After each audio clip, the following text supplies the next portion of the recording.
here that I wanted to highlight is what is the role of our iman, the fact that we're believers, that we believe in Allah Azza wa Jal, and our ability to deal with calamity. And how are we supposed to respond to calamity as believers? For a lot of people and this actually depends on our level of understanding of what it means to have a relationship with Allah subhanahu wa ta'ala. On the one hand, the first thing I'd like to explain to you that the Quran is very wise about is to make a separation between two different kinds of bad situations. There's a bad situation that looks like a bad situation that was completely out of your control. You could do nothing about it.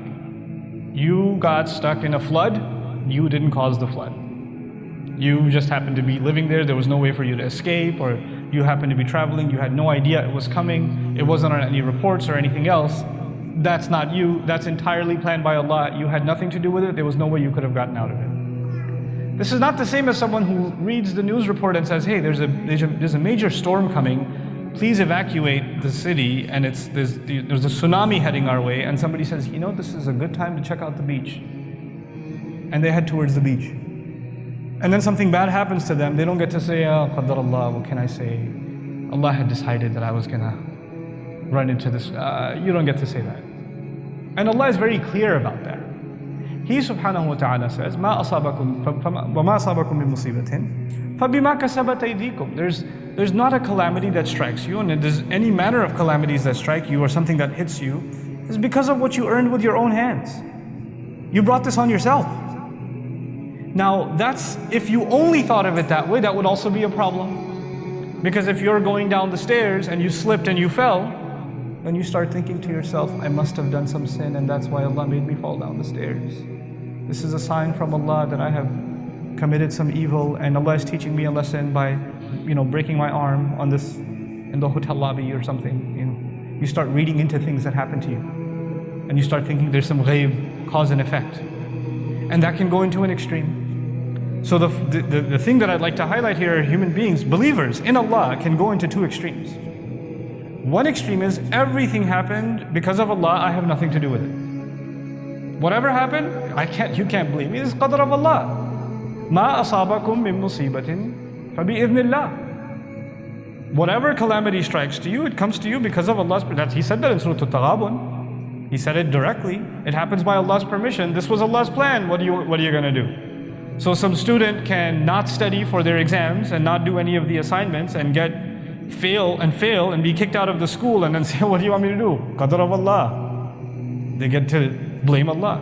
On the other extreme, there is the believer who blames everything on himself. Allah is doing this to me because I'm a terrible person. This happened to me because I'm a horrible human being. And then it doesn't help when other ignorant people around you, and sometimes a lot of ignorance comes from your own family, they come and tell you, you know why this happened to you? Because you're a bad daughter. You know why this happened to you? Because you're a bad son. You know why this happened to you? Because you're not good to your in-laws or whatever. No, I just got in a car accident because a truck came and hit me and he crossed a red light. Not because I argued with, my wife or something. That's not the reason. But other people will come and tell you, this is happening to you, Allah is doing this to you because of that. Like they got an email from the ghaib that told them that this is the reason why this happened, cause and effect. So there are these two extremes that are possible. What does the Quran do? The Quran in everything gives us balance. In everything we understand in life, it gives us balance. And by the way, if you don't have this balance, you lose a lot of peace in life. It gives another meaning to أَلَا بِذِكْرِ اللَّهِ تَطْمَئِنَّ الْقُلُوبِ. By remembering Allah, hearts become calm. The ultimate remembrance of Allah, the dhikrullah, is actually the book of Allah. And the book of Allah clarifies how Allah deals with us in this life. So I would argue that if you're just saying Subhanallah or Alhamdulillah, and your understanding of what Allah wants you to, how Allah deals with you is flawed, you still might not find peace, even though inshallah you will if you're sincere. But the intent here is to be clear in how Allah Azza wa Jal deals with us. So I'd like to share some things about that with you. As far as blaming myself is concerned, and where do we draw the line between this is from Allah and this is my fault? Where do you draw that line? In the physical world, it's very easy to understand. What do I mean by the physical world? In the physical world, if I instead of putting gasoline in my car, I put water in my car, and it didn't work, then you don't get to say this was Allah's plan. That was you. So physically speaking, or if you're eating junk food and you're constantly eating all kinds of sugary foods, and then you get a diagnosis for diabetes at the age of 45, then you don't get to say, Ya Allah, this marad has come to me, I don't need, it's a test from Allah. No, it's a test of your bad appetite. You don't eat cucumbers. You eat Swiss rolls or whatever you eat. You've been downing junk, and that's why this happened to you. You understand? So that in the physical world, the cause and effect, there's an effect. It's something that all human beings with common sense understand. In the moral world, you missed a salah. You woke up late.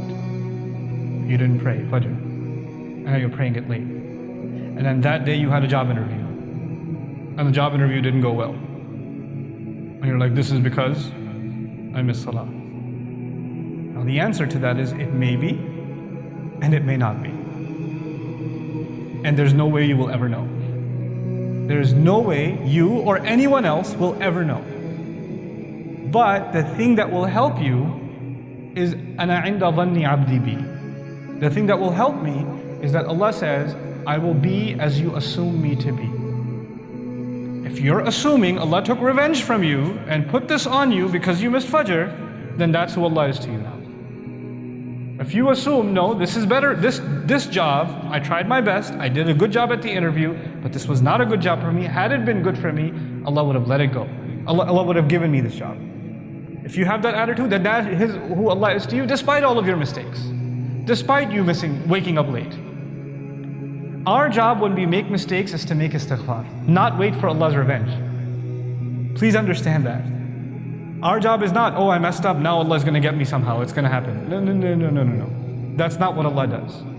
Which is why Allah says, مَا أَصَابَكُمْ وَمَا أَصَابَكُمْ مِن مُصِيبَةٍ فَبِمَا كَسَبَتْ أَيْدِيكُمْ. Whatever calamity struck you, whatever difficulty you find yourselves in, a lot of it has to do with what you did yourselves, with your own hands. You brought this on yourself. And even in the spiritual sense, sometimes there are difficulties that come on us because of our deeds. If you are, for example, continuously horrible to your parents, and then bad stuff comes to you in your life, then probably there is some connection. And then in those kinds of cases, what does Allah do? وَيَعْفُو عَنْ كَثِيرٍ. He says He pardons a lot too. In the physical world, if I jump off of a second floor building, there are going to be consequences. Allah will not say, no, this time I'll forgive you, I won't break your leg. No, it's gonna happen. What's gonna happen is gonna happen. When you put your hand in a fire, it is gonna burn. Allah's not gonna, well, you prayed Fajr this morning, so no, not for you. It won't burn for you. That's not gonna happen. But when it comes to spiritual consequences, He says, وَيَعْفُو عَنْ كَثِيرٍ. When you do a sin, then Allah says, actually, Allah lets a lot of it go. He doesn't just avenge immediately. He doesn't just take, immediate account and then make you suffer in this world because of the mistake you made. He doesn't do that. That's the nature of Allah Azza wa Jal with us. وَيَعْفُو عَنْ كَثِيرٍ. This is something you have to internalize for yourself. I would argue the reason I brought up this particular subject is because one of the greatest crimes, spiritual crimes, that occurs every day in the ummah is at the hands of loved ones to loved ones. Parents, spouses, husbands, we have sometimes the worst things to say to our loved ones. And sometimes we say those things in the name of Allah. Allah will punish you for what you just did. There will be justice on you. Allah will not forgive what you know. And mother can say that to her child, wife can say to husband, siblings can say to each other. Like invoking, like Allah is some angry weapon that you can invoke because you're upset, Allah must be upset. And you can just use Allah like that. That's not our place. And for a lot of people, they have heard this kind of thing so many times, over and over and over again, that they have become far away from Allah Himself. They heard from their loved ones. They heard from a child heard from his father or his mother all the time. Allah will punish you if you don't pray. Allah is going to get you if you don't pray. Allah is going to, Allah is very angry at you because you ate that cookie. Like, constantly, Allah is angry, Allah is angry, Allah is angry. When that young boy becomes a 16, 17, 18-year-old, he wants nothing to do with Allah. And when he hears Allah is merciful and Allah is forgiving, he has a hard time believing it, because that's not what he grew up with. He did not grow up with an Allah who is forgiving or an Allah who is merciful. As a matter of fact, every time he got in trouble is because of Allah he got in trouble. That's how he got in trouble. And then those same parents say, we taught this child about Allah from the beginning. I don't know why he's running away from deen. Yeah, but which Allah did you teach him about? An angry Allah? An Allah that seeks to punish? مَا يَفْعَلُ اللَّهُ بِعَذَابِكُمْ. Allah says, what's Allah gonna get out of punishing you? That's what Allah says himself. What is he in just the business of coming after you? Going at you? So what happens with people? They are in a difficult situation, and what do? They're constantly thinking Allah is getting them. Allah is hurting them. Allah is doing this to them.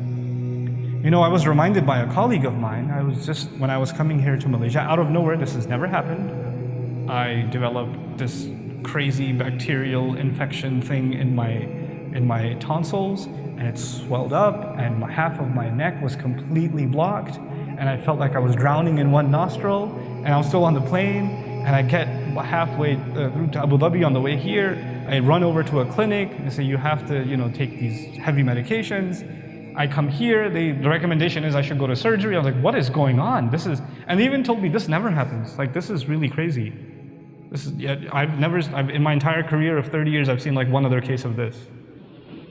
And I'm lying there in the hospital bed waiting for a surgery to take place, and I'm thinking, and I was reminded by a colleague, this is the best place you could have been. Like, there's no better place than this hospital bed for you at this moment. That is Allah's plan for you. Here I am thinking, I have to cancel this program, I can't go over here, I can't go over there, how are we going to manage this situation, that calendar, that meeting, all this way, I came all this way, and now look, I didn't get to do this, that, or the other. And then all of a sudden, just that little reminder, it's just like, yeah, this is the best place I should be. There's no better place, because this wasn't planned by me, this was planned by Allah Azza wa Jalla. This is entirely planned by Allah. We have to have a closeness to Allah that when He plans something for you and me, even when it's painful, He doesn't do it for anything except love. That Allah Azza wa Jalla loves His ibad. That He loves what is best for them. He loves us more than we could ever love ourselves. He cares more for us than we can ever care for ourselves. He provides us more than we could ever provide for ourselves. When we forget that, guidance goes away. Allah says, وَمَن يُؤْمِن بِاللَّهِ يَهْدِي قَلْبَهُ. In Surah Al-Taghabun, on the same issue, whatever calamity strikes you, it comes from Allah, it came by Allah's permission, and whoever can have iman in Allah at that time. You have iman in Allah anyway, you believe in one God, but when you're in a difficulty, that's when you start questioning, why is Allah doing this, right? That's the time when Allah puts the words, وَمَن يُؤْمِن بِاللَّهِ. Whoever can truly believe in Allah then. Yeah, you always say Allah is Ar-Rahman, but do you really feel Allah is Ar-Rahman right now? Nah, right now He's probably Dhun Tiqam. Right now He's probably the one who takes revenge. Right now He's probably Jabbar, not Ar-Rahman right now. That's your iman went away. Your iman in Ar-Rahman went away when you were in difficulty. Allah says if you can have iman in Ar-Rahman at that time, the best of Allah's names, the best of what Allah is to you, what He described Himself to you, at that moment, then what gift will Allah give you? And this is the conclusion to my khutbah. What is it that Allah will give you? I want health. I want recovery. I want a job. I want money. I want a better family situation. I want escape. Some people just want escape. I just want this other person to stop hurting me. I want people to stop talking about me. Whatever it is, there's something that's bothering you and it's eating away at you. And if you think if that problem went away, you would have peace. What does Allah give you when you can trust Him? He doesn't end your problems. This life, problems will not go away. If problems were going to go away, they would have gone away for Yaqub alayhi salam a lot sooner than for you and me. If no problems would have come because we have iman, then Maryam salamun alayha should not have had problems. Rasulullah sallallahu alaihi wasallam should not have had problems. You study the people that are closest to Allah, and all you're studying are problems. Really big ones. Their entire life. That's all you're studying. You're just learning about one problem to the next, to the next, to the next, to the next. That's all you're learning. Yusuf alayhi salam, a great profound messenger of Allah, and from childhood there are problems. From childhood there are problems.